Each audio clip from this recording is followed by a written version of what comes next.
Crazy wild. story is I was talking to my sister about LASIK through iMessage. And then like 5 minutes later, she goes on Instagram, she gets an ad for LASIK. And I'm like, how is that even possible? I thought iMessage was crazy. encrypted end to end, and it's a completely different app. So it's like, yeah, how are they grabbing this information? So it's like, wild. You know, even Apple, even though they're talking about security, you know, they're still a business at the end of the day. They can be protecting ads, but we don't know what they're doing with our information.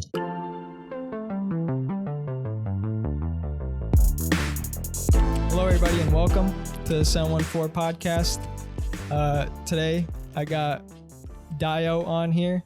He's tech YouTuber, you could say that. But yeah, how's it going today? Yeah, thanks for having me on. Everything's been going pretty well. Pretty excited about the growth I've had with those M1 MacBooks videos that I've been posting. But yeah, everything's been pretty good. Yeah. Talking about your YouTube channel and everything, like how'd you get into starting to make tech videos and shit? Like how did that all come about? Right. So I actually started making YouTube videos back in 2013, surprisingly. I made gaming videos, Call of Duty videos. I made them from like 2013 all the way up until like 2016. And then I was in college and I'm like, okay, I need to start, living my life a little bit.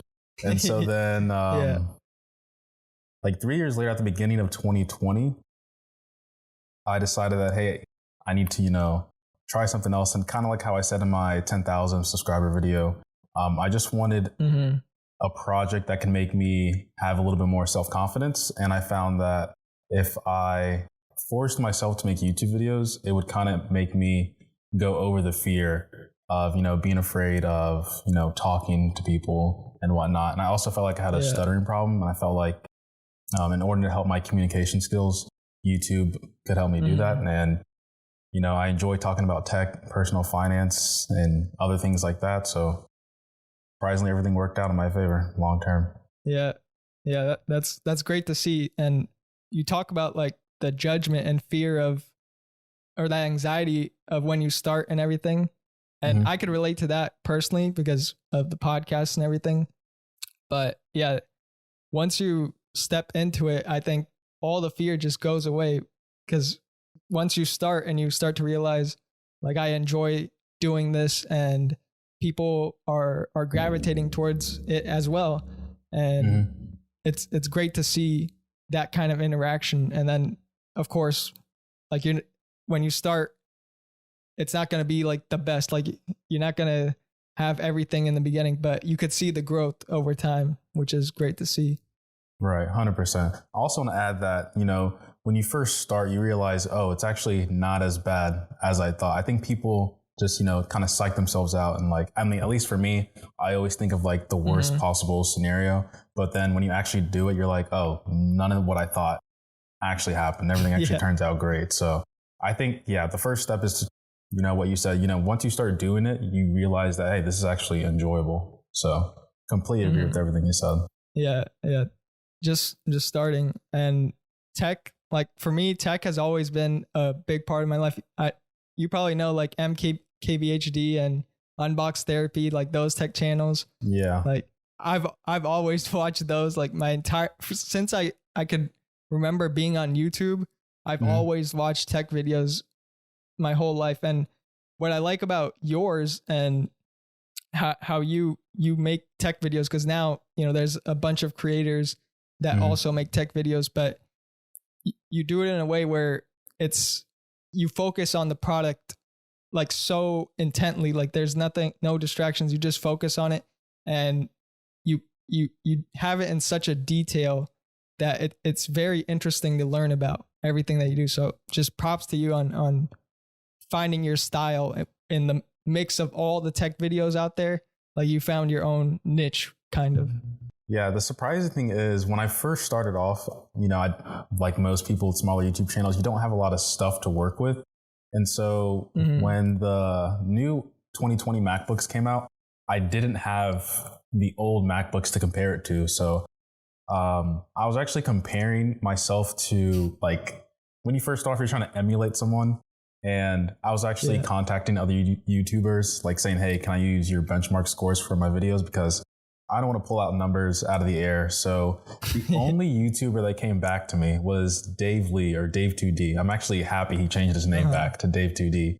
And he's like, yeah, sure, use my benchmarks. And I mean, I've always liked Dave's style of videos just because they're short, concise, and you know, I'm a fan of B-roll, but you know, the B-roll is not really going to help me decide if I need the product or not. Yeah. And you know, as long as you know the product and you can get the specifics of what you need in order to make that judgment to buy it, I think that's what most people care about in the value of a video. So I really took a lot of inspiration from Dave just because he replied to me. Yeah. Yeah. I think I don't watch that much of his content, but yeah, he's also a very good tech reviewer as well. And like, speaking of tech and everything, like let's talk about the phone market for a second. Like what phone do you carry right now? So right now I actually have the iPhone 10. iPhone 10. Yeah. I see the value in new phones, but I don't feel like a lot of people need to upgrade their phone, if that makes sense.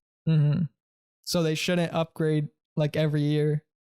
No, not even every 3 years. Like maybe on the fourth year. Well, I'll say if you have like a flagship phone, you're good for like 3 years. The thing that I don't like about tech videos, it's kind of hard because tech videos always make it seem like you need to have the latest phone, like the last product you have sucks, when in reality, the phone is still fine. So it's like, that's where you have to find the balance of like what your audience is, where it's like, you know, do you really need to have this phone, or hey, this is the greatest phone that this company's ever produced. So I just rock an iPhone 10.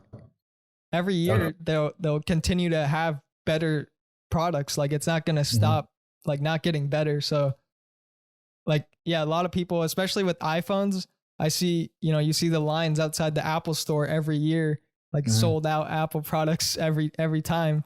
And, you know, that's props to Apple for doing that. But also like majority of people don't need to spend that much money every year. Like I think I have an iPhone 11 right now and I've had it for, I think now it's going to be 2 years. This year is the second year.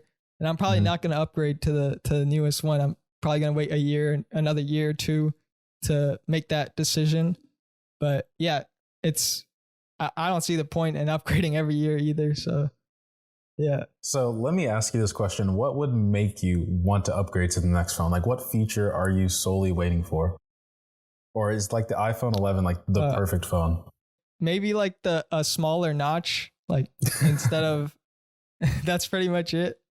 Like design wise, I like the iPhone 12 right now. You've probably seen the design of it. Like it's I like it better than the iPhone 11, but it wasn't really enough for me to like change it. I just bought the phone a year ago. I'm not gonna buy the 12 just because of the design. So yeah, usually I don't really like, no feature in my opinion would make me want to buy it. It's just that once the phone gets old, once you like, it starts to not really slow down, but I don't know, just not have the features that you're looking for, or not like maybe, I don't know what other features the future is going to bring, but I think after a few years, I just decide that, okay, I need a new phone and I just get it. So yeah. And the frustrating thing about iPhones is that, they improve every year, like performance wise. But the thing that I always say in my videos is like, it really just makes it seem like these companies only want to upgrade the camera. But it's like the cameras are already good. Like how much better I know, dude. Do our cameras need to be? They keep adding it. They keep adding more. Like you see the Samsung S21 Ultra. Like, how many cameras does that one have? I think that one has four or three. Damn. And I just came off of using that phone. Front? Yeah. Oh, with the front, I think it might be five or four in total. But yeah, the Samsung S21 made me forget the iPhone 12 even existed. And like, that's another reason why I like Unbox Therapy, because he thinks on like a more global scale. Like, yes, iPhones are, I guess, prevalent in the US and Canada, but like overseas, Android is pretty much dominant everywhere else. Yeah, and just like what like you said, unbox therapy, and the you start to see the different phones like OnePlus and all those lower priced phones, like and you start to compare them. Like some of these have the same features, or even they innovate more than the iPhone. Like for sure, in display fingerprint scanners and all this stuff that are still not yet on the iPhone. And these companies, these smaller companies, are deciding to just do it without like and make it cheaper too, which is great to see. Yeah, I used the OnePlus 8 Pro and the 8 last year. Probably still one of my best smartphone experiences ever. I've really? never. What made it really good? The 8 Pro, it was just the amount of specs, and I think it was the price point too. The fact that phone came in at $900, and you know the story with OnePlus, how they were supposed to be the flagship killer phone, and then eventually they just became the flagship themselves. But yeah, that phone was just it was just on another level. Like the display, it was like 1440 Quad HD plus 1440p, 30-watt wireless charging, 120 hertz, might have been 144. The Snapdragon 855, the camera was also, you know, good enough for me. Like I was coming from an iPhone 6S, so, you know, anything was an upgrade at that point. It was also another time that I actually had a larger display, and something I also credit Android for, because I like the Pro Max, but the problem that I have with it is that the phone is a little bit too wide. But on Android phones, their phones are big, but they're more thin, so you can still use it with one hand. Yeah. Just like watching content, the notch is pretty much non-existent because it's just a hole punch. In-display fingerprint reader with the mask, like it keeps going on. And the battery life, it was just an amazing phone. And the price, you can't beat the price. So do you prefer the like Apple's iOS system, like the software, or Android, or do you have no preference whatsoever and you'd be happy with any phone? I'm happy with any phone. I think it really just depends on like who's in your circle and where most of them are at, and if they're okay. Because I remember when I switched over to OnePlus and the S21, some people were not happy when I texted them. Yeah. Once you see that green, you're like, okay. Yeah, it's like it's like we're not friends anymore. It's like, okay. Yeah. Yeah. It sucks. For me, I've always kind of been an Apple guy, like just because of, I don't know, the ecosystem, being able to use it. Yeah, the ecosystem and the fluidity of interchanging like different files and shit, like using AirDrop and having iCloud to sync between everything. I think they've really, once you buy into like the iPhone and then you get the Mac and you have like that kind of ecosystem, it's harder to leave that, you know? It's so hard to leave. They really, they built it so like for that purpose, you know? And then once you get like a Apple TV, like everything just syncs up with that ecosystem. Right. Yeah. The ecosystem Apple has is, I would honestly say it's not even subjective at this point. I would say it's objectively better than the not the counterparts, but like the competitors that are out there. And I think the other reason why Apple is like such a good company is their customer service, and also just how well their products last. Like the longer you're like, even though you're paying $1,000 for your phone or, you know, your laptop, if that product lasts you 4 or 5 years and you don't have to buy another one, the longer your product lasts, the more money what is it? I don't know the phrase. I think it's the longer value your money is going, something like that. I don't know, but your return on investment. Yeah, your return on investment is greater and greater each year that product lasts in your hands. So, but you know, there's some things that, even though I make a lot of Apple videos, I try to stay as objective as possible because I don't agree with everything Apple does. There are some things that make me mad. Like, you know, what? I think the biggest one was the block, how they took away the adapter. And then okay. Yeah.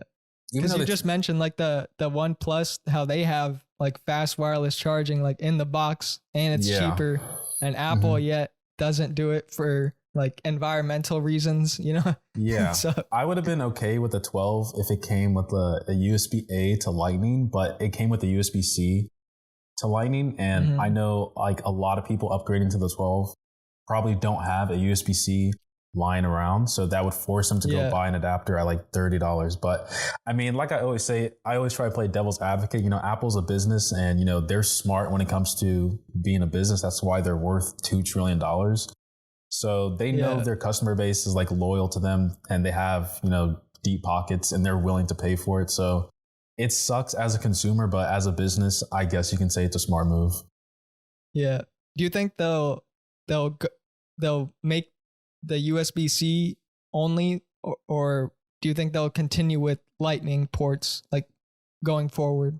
The thing is, I think they're going to keep on making the Lightning. And I only say that because, you know, the AirPods have a Lightning port, AirPod Max have a Lightning port, some iPads still have Lightning ports, the iPhone has Lightning port, the Apple TV remote is Lightning. So unless all those products switch over to USB-C, I don't see Apple letting go of the Lightning port because it's just more money in their pockets. Yeah, for sure. Like you said, they have a business to run, and if one cable makes them like millions of dollars, why not just keep going with it? My question to like Apple's like, when is enough? Because like I know you have so much money to burn where it's like you don't even need the money anymore. I know. It's like, I was talking to my friend on an earlier podcast that he was talking about Apple and how they have so much cash that they just buy whatever company they want. Like that's innovating a new product.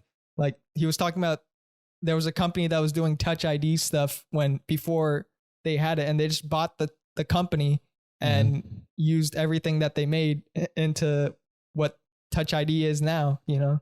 And so they just keep buying these companies. And I recently Googled it up too.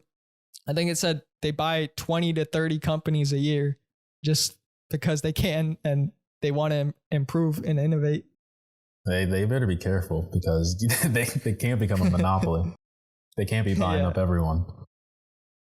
Yeah, they can't. But I think it's working for them so far. So it's good to see.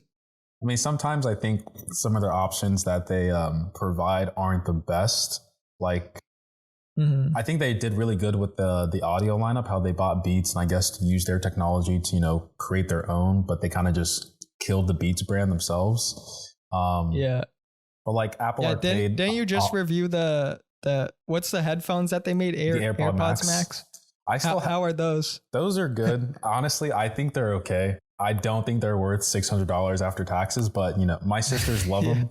I'm probably going to send it back to my sister so she can use it, but it's so hard to justify that product.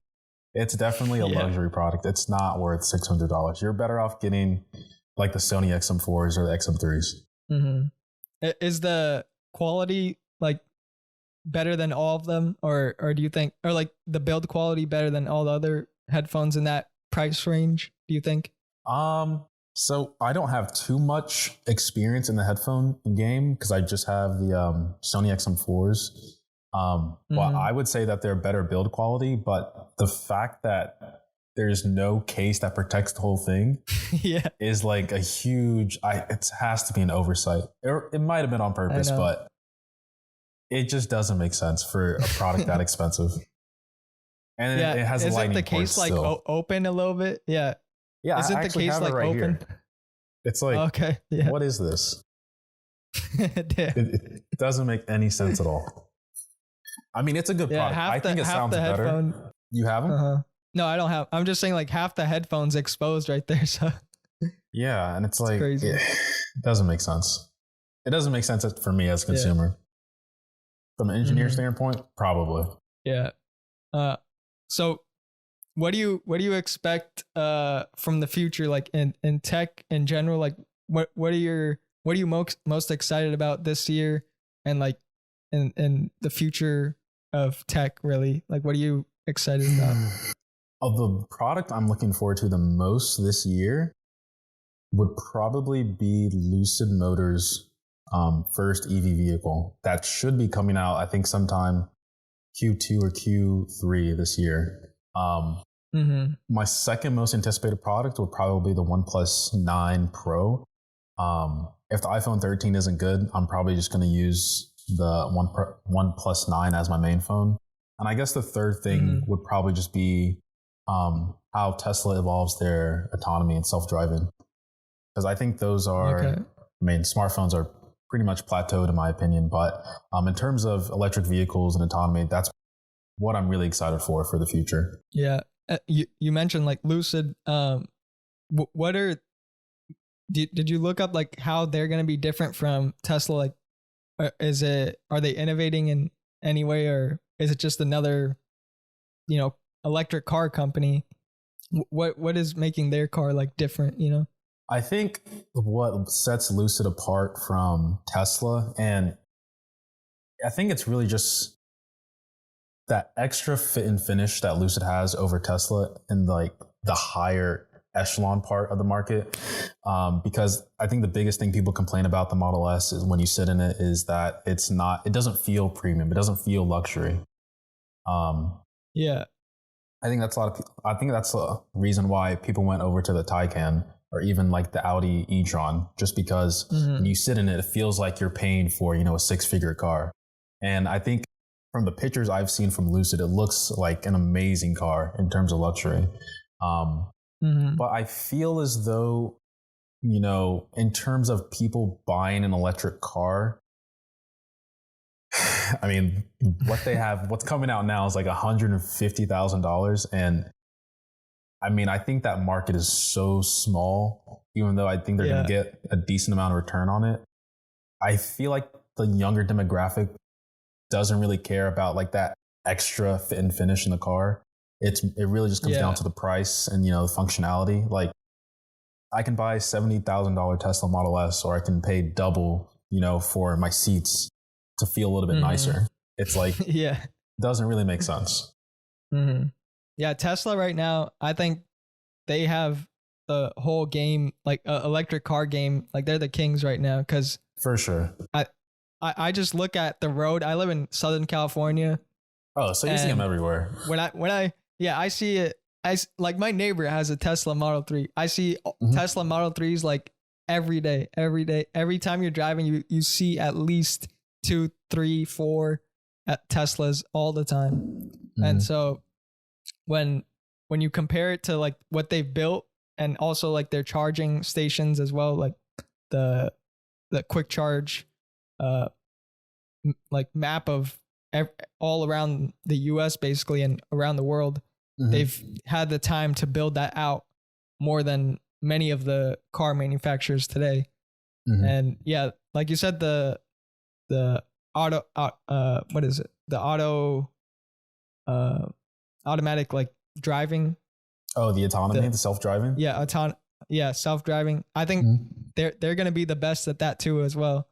Have you ever ridden in a Tesla before? Yeah, my uncle, he has one, and I've sat in it. He has the Model X. And wow, that's a nice vehicle. I've sat in it, and I've actually driven it as well, and it's completely different, like you said, with all the other vehicles, and because of its simplicity, right? Because there's only the screen, and that's pretty much it. On the Model X, it's just that one big, I think like 10-inch display. Yeah. And that's all there is to pick. Like if you want the vents to open up, or you want to lower the temperature, it's all configured on that one display. For me, I personally don't like that. Like, I don't know about you. I like the buttons. Are you that way as well? I think just from the cars that I've used growing up, I'm just used to buttons, physical buttons. But I'm sure if I switched over to a car that was completely touchscreen, I'd be fine after like a couple months, because eventually you'll just get used to it. But it's always that emergency situation where it's like, what happens if the screen dies? The buttons are almost always going to work in emergencies. So I think it's a trade-off. That's the thing. But it's going to be exciting to see the autonomy, because I don't think that many cars right now have that. I think most cars have the lane centering assist. Like there's a lot of that happening, but I think more and more cars will eventually get to only be like autonomous driving. Do you think that future exists, like where one day we might like never be driving anymore, that we're just going to be sitting in a car? I think it's going to be in our lifetime for sure. Yeah, I don't know about that. I don't know if I would like that, but if that's where the future goes, then I mean, what else can I do, you know? I mean, I'm sure you'll still be able to drive. Like if you wanted the option to like drive yourself, you could. But personally, I'd be fine if everything was hands off and I can just enjoy doing something else. Yeah, I like driving just because of like just being able to go somewhere and not have like it's just freedom basically to just do whatever you want to do. So yeah, I like that. But yeah, I've actually been driving a lot more since the pandemic started because it's like I can't go into stores and I don't want to be inside, so I might as well just sit in my box like my car and just start driving everywhere. Yeah, sometimes you just gotta get out and go someplace just because. Or I want to talk about the VR world actually. Do you see that becoming a big part of the future as well? I think so. I'm not too sold on VR, but whenever I talk to someone who is interested in VR, they're 100% sold on it. And I think even this Black Friday, when I was like walking through Best Buy, the Oculus stuff was sold out. And I'm like, wow, people are really into VR. And I guess I missed the wave or something. But yeah, I don't have too much experience in VR. I know it's on the upcoming. I still think it's in the early stages. I think once it's more accessible to like the mass market, I think that's when we're really going to start seeing VR be, I guess, integral in everyone's life. But right now I still see it as it's not there yet. It's close, but it's not there yet. Do you personally have a VR set? I don't have it personally, but I've tried it before. And actually I tried the new one, the Oculus 2, I think. That the newest one that came out. And I mean from what I've experienced, it's incredible because I think that was like the first time I tried VR. And I think I played a Jurassic game on there, like Jurassic World. And so all of your surroundings is kind of just, you know, you're in the Jurassic period, you see dinosaurs and everything. And what they've done is they've expanded like your vision. Like not only is the screen in the front, but also like in your peripheral side as well. So you become even more enveloped in it. Yeah, it's crazy. And then also they have 3D sound. So the sound comes from above you, like below you and everything. So it's getting crazy. Is the headset heavy? It's okay. It's not that bad. I mean, it is like you do feel it on your head, but I think once you just sit down, I mean, it's kind of not, it's not noticeable really, but I'm afraid people are going to get lazy. Yeah. And now the headset doesn't even have to be connected to anything. Like you could just put it on and have the controllers. You don't need to connect it to a computer or a TV or external anything. It's just runs by itself. So I'm guessing like it's wirelessly connecting to the computer or something? Or is it just running off the device itself? Yeah, it's just running off the device. Like it's its own device built in. Yeah. Wow, VR might be closer than I thought it was. Yeah, it's crazy how tech has advanced recently. Like there's so much of a jump. Yeah. Yeah, especially you look back in the 90s, like there used to be a slow advancement of things. Now it seems like everything is just so fast paced. There's a new products and new companies and this and that coming out every year. It's hard to keep up with, you know. Marketing. It was social media. You always see something new all the time. Yeah, it's crazy.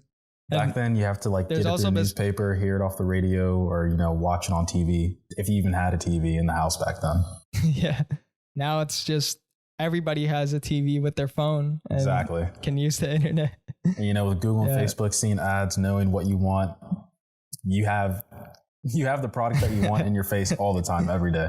What do you think about that? Like them having control of your privacy, really, and the fact that they could look at everything, Honestly, put ads exactly where you want, exactly what you want. I'm not a fan of Facebook, honestly. I understand, like, with doing YouTube and stuff, you have to, you know, expand your social media. I don't even like using Instagram as it is, just because it's owned by Facebook. I actually deleted my Facebook last year because the amount of data they get from you it's insane. And I know, like, in the EU, legally you're allowed to, you know, contact the company and say, I want my records deleted from, you know, your database and whatnot. And the US is just, you know, just really behind in terms of, like, internet laws and stuff. So I don't like it personally. And I feel like being a parent in this day and age, it's even harder to, you know, try to control that for your child, because you don't want them exposed to all this stuff at an early age. While at the same time, you're trying to protect yourself. And then you have to realize, you know, how much of my privacy do I want to give up? I don't want to sound like a pessimistic person, or, you know, like I'm leading us to a dystopia, but I just think the US has to make better internet laws to control these companies, because I do think it's going to get out of hand. And, you know, these businesses, they're smart and they know how to, like, go around the law and whatnot. So you gotta slap them on the wrist. Yeah. What do you think they should do, though? Like, to combat this, really? And I know Apple has done something with the new iOS update where you could, it gives you the option to allow or disallow certain apps from tracking you, or like basically tracking your information, storing your data. They've actually done that themselves. I think there's no particular law on it, but they just decided as a company, we need to make the effort to help people. You know, this is, you know, we're a big part of the privacy issue here. Why not just help the people? Right. And I think that's another thing I like about Apple. You know, when they do something good, typically everyone else starts to follow suit. So I know Facebook wasn't too happy with the iOS 14 update, where, you know, it tells you what the app is doing in the background. And people found out that Facebook was just collecting so much of their data. So, you know, I really applaud Apple for that, and how they have security as, like, a value in the company, because I think that's something a lot of people overlook. Like, spec sheets only tell one story. Your privacy is priceless. You can't put a price on the data that you have as an individual, because, you know, that's unique to you. And once you lose that and you're giving it up to another company for them to profit off of you, you know, you're almost giving up your life at that point. So, I mean, like I said, I do like how Apple is, you know, allowing people to know exactly what they want allowed and disallowed on their phone. So I applaud them for that, for sure. Yeah. And I don't know if you've watched the documentary, like, Social Dilemma. Have you heard of it? It's on Netflix. I think I did watch that. Yeah. It's basically about the social media and how much information all these companies track from you. And I think that documentary also spread a lot of awareness to people, because I think people looked at, like, Edward Snowden and how he basically said to the world that, you know, the FBI, CIA, and, like, all these government organizations are tracking people. But I think what most people didn't understand was that these companies that were using these social media platforms are also tracking us, and they're doing it in a way where, you know, that if you like a post, it's going to keep showing you that post. Like, it has an algorithm so that you stay in that loop of only things that you like. Right. And it only gives you that certain information and keeps you, you know, just put in place of everything that you enjoy. Right. And nothing that you don't like. So it's kind of weird. And I think you need to have a mix of both, because if nobody's there to disagree with you, then, like, you don't understand the other person's opinions on Right. other subjects, you know. So you need a perspective from both sides. I sometimes even have to go on like a YouTube purge where I have to like clean my search and watch history because I watch like 2 videos on a topic and then my entire feed is on like this one topic and I'm like, I don't want to see this anymore.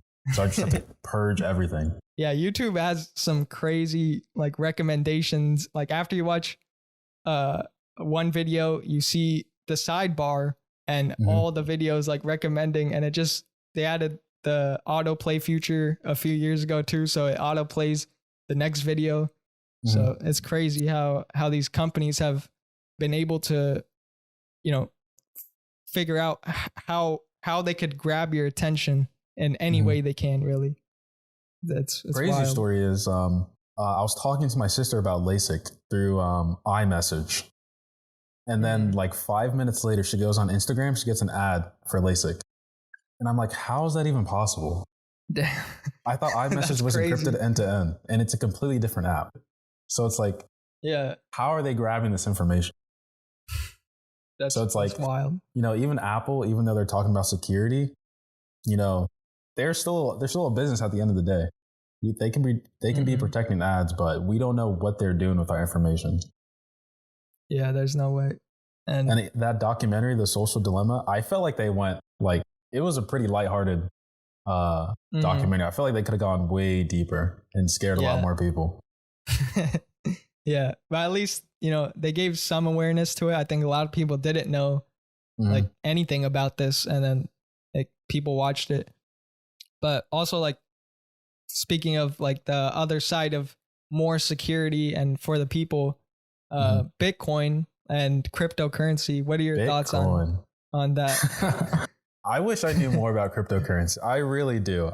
I do own some Bitcoin and Ethereum. But I need to educate myself a little bit more because I do believe I'm buying into the hype a little bit. But I watch a lot of personal finance videos as well from Graham Stephan and Andre Jick, Meet Kevin, and all of them have transitioned like a part of their portfolio into cryptocurrencies. And you know, even Elon, even though I don't follow Elon on everything he does, he bought a portion of Tesla or took some of the cash reserves from Tesla into Bitcoin. So I think it's better to, you know, I think the best way to look at it is, you know, if you have extra money to, you know, play with, have like a small part of your portfolio be cryptocurrency. But I do think that, you know, my advice is you should definitely educate yourself and know what you're getting yourself into. You shouldn't just buy something just because everyone else is. But from the way it sounds, right now there's a lot of hype. There's a lot of hype on it more than anything. Yeah. I mean, I do think from like the videos I've been watching, it does, the blockchain and cryptocurrency does make sense. The different coins have specific purposes. And at least from the videos I've watched from Andre Jick and the way he describes the use cases for Bitcoin, Ethereum, Cardano, other coins like that, it sounds plausible. It sounds pretty accurate in terms of, you know, transitioning from gold over to Bitcoin, or even in terms of transferring currencies and smart contracts through Ethereum. So like once you take a step back and start analyzing and doing a little bit more research, cryptocurrency and the blockchain just makes a lot more sense in terms of how we can be more efficient as a society in the future. What do they say, or what are they saying about it being in the future? How is it going to impact us in the future? Is it going to be completely like, instead of the US dollar, we're going to use Bitcoin? Or what's the goal here for Bitcoin?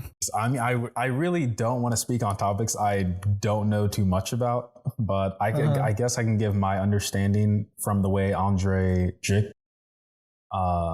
said in his videos, where we went from, how do we do it? We went from trading physical gold back in the day to using dollars. And the dollar is, I guess, backed by gold. But the problem is with the money not the money. The problem with the dollar is, you know, the more we print it, the less value it has. And that's how inflation can happen over time. So all we're really doing is replacing gold with Bitcoin. I mean, honestly, I have no idea what I'm talking about. I'm not going to try and explain Bitcoin to you. Yeah. Just, yeah. There are smarter people. Yeah. Do the research. There are smarter people out there that know more about Bitcoin than I do. You know, the information's out there. I watched a podcast on it, and at the time I thought I knew what the full understanding of it was. It's but dense. Then now that I look back, like it's there's still much more that I need to know. It's so dense. It's like a rabbit hole. Yeah, for sure. There's so much. And now there's like different coins too, like you said, Ethereum, and then Dogecoin was like a kind of a joke. And my friend bought Doge. Oh God. No comment on that. If you made money from it, good job. That's all I can say. Yeah. That was back when like the last month where Robinhood and GameStop and all that shit happened. Oh yeah, that was crazy. Wild. Yeah. Insane. The power of Reddit, you know? Yeah. It's crazy. Yeah, I don't know if Robinhood's going to survive. I mean, I feel like they are. Like I said in my video, like Robinhood's like that good looking ex that will leave you every single time something bad happens, or like when you need them the most, but they're just so good looking in terms of their interface that you just always go back to them. Like my friend said he's done with Robinhood, and then like 2 days ago I'm texting him. He's trading on Robinhood still. So it's like, you can't escape Robinhood. Yeah, people just keep going back. So, I mean, it's wild what they did, and I don't condone it whatsoever, but, you know, people will still use the app, then let them use it. I mean, even though I don't personally like Robinhood, it's hard to find an app that is as user-friendly as Robinhood. Like, I still feel like if someone's new into investing, I probably would still recommend them to use Robinhood just because it's so easy to use, even though I hate the app so much. But I guess that's what happens when you have a good product. Even though you hate it, objectively, it's still like just a really good product at the end of the day. Yeah. And I think it grabs the attention of a lot of young investors. Like, I don't know if you see this, but like there's a lot of young, like 18-year-old to like 25-year-old investors that are trying to make money. Like they're day trading a lot. A lot of them are starting to day trade and find stocks. There's a bunch of Discords that have been created just for picking stocks that will go up within that day, and then they sell it. Like they buy it in the morning, they sell it and make money. And I think there's a lot of young investors that are going towards Robinhood because of the simplicity and there's just the simplicity of it makes it appealing for them. I would have used Robinhood myself personally, but they wouldn't let me in for some reason. Really? Yeah, I tried using them back in 2017, but they just won't give me an account. Like I've sent them like my passport information, all the documentation I needed to verify like my identity, and they're just like, sorry, we can't give you an account. So wow, that's one of the reasons I don't think that's ever happened. I've never heard of that. I've never. And like their customer service, like I feel like I'm talking to no one. If I can't pick up the phone and call someone, that's already a red flag for me. Yeah, you need good customer service. Yeah. I also want to talk to you about NFTs. Have you heard of the new market for NFTs? What are your thoughts on that? Do you think it's going to be something big? NFTs make sense. This is the cryptocurrency, not cryptocurrency. This is the blockchain technology that I understand. It does make sense, but I do think that there is a lot of hype and people trying to profit off of it before, I guess, the bubble burst, because I don't think a lot of NFTs have value. The only NFTs that I see having value are ones that are backed by, legitimate corporations or, institutions. But I feel like people, making their own NFTs and selling them and, making a certain profit is, I don't want to say it sounds like a scam, but you're just, I guess, profiting off of people's, naivete. I don't know. I don't know the word I'm trying to use. Yeah. Yeah. Ignorance. I know. Yeah. Stupidity. Ignorance. I mean, that's essentially what it is. Yeah. Yeah. But yeah, the NFTs are basically like the art version of actual art, but you could make anything art, really, right? That you could grab a clip of this podcast and it could be an NFT, right? Like that's what it's supposed to be, I guess. But yeah, I think it's a cool idea that anything could be art, like any digital piece can be art. Because I think there were people that started this project. I'm not sure. I think it's called Cyberpunks or something. And they created this art on there. And it's just crypto art where you could buy it. And some of these pieces, it was going for like $50,000 just for like the small little, it's just like a PNG file. Like anybody could screenshot it. But that's the thing with crypto or NFTs really, is that they're saying you'll only be the one person to have that because you'll be certified to have that NFT, that it'll be in the blockchain and the blockchain. So it'll be there, but anybody could just screenshot it or have the video and play it, but that won't be the official one. It'll be like a counterfeit, right? But it's like, who's really gonna know? Thing. So yeah, nobody's gonna know.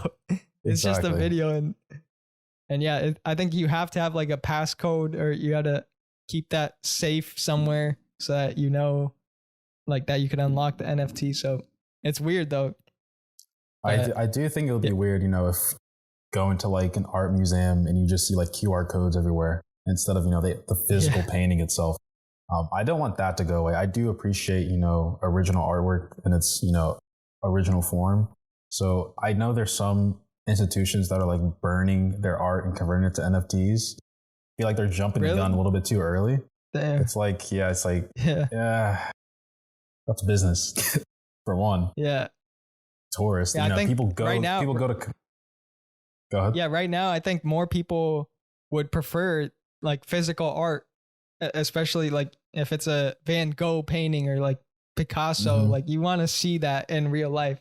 If the Mona Lisa gets converted into an NFT, like what's the point? It's like you're taking away years of work of like protecting that piece and whatnot. I mean, I guess you can leave it in storage so it doesn't get, I guess, damaged over time, or I guess degrade slower over time. But people go to countries, like literally spend not hundreds but thousands of dollars trying to see the Mona Lisa or a Vincent Van Gogh piece, and for them to just say, hey, walk inside, pull up your smartphone, scan the QR code, there it is, you can verify that this institution owns this piece. It's like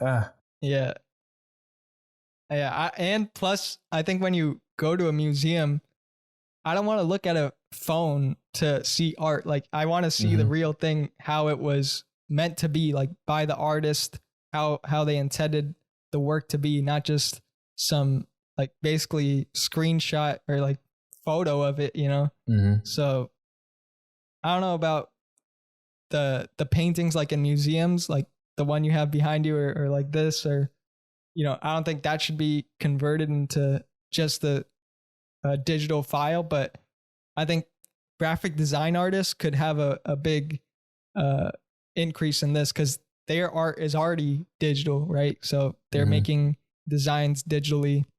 And if they convert that to an NFT and they could sell that, that's actually a good business now for them, because I don't know, right now they might not have that level of platform, because I think the art industry in general like prefers the physical paintings that people do, but now they might prefer the digital art. So it'll be interesting to see.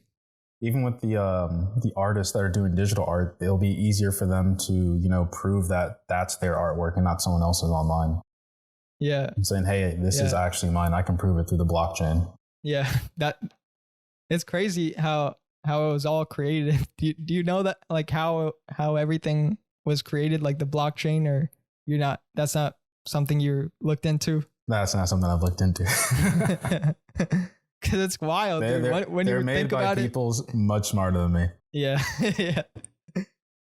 I need to have somebody on that knows that like this, because I'm interested in figuring this out, because there's so much information that's in there, and it looks like it's going to become the future. Like everything's going to be on the blockchain. That's what people are saying. Mean, the market is crashing currently, so something has to change eventually. Yeah, for real. Yeah. I heard trading cards are going to be a big thing in NFTs too. Yeah, trading cards, sports cards, and Pokemon cards. I think a lot of people are blown up because of what's his name. It's either Logan or Jake Paul, one of the two. I can't remember. They both pretty much seem the same. Yeah, Logan Paul. Yeah. Yeah, the guy opens up. I don't know where they get the number from, but like apparently opening up, $1 million boxes, $250,000 boxes. It's insane for Pokemon cards out of all things. I know. It's crazy. I think it's just the nostalgia and that people value it. I don't know if it's anything else really, because I personally would not buy a Pokemon card that's $400,000. I don't see the value in that. Just because it's a Charizard. Yeah. And it's shiny.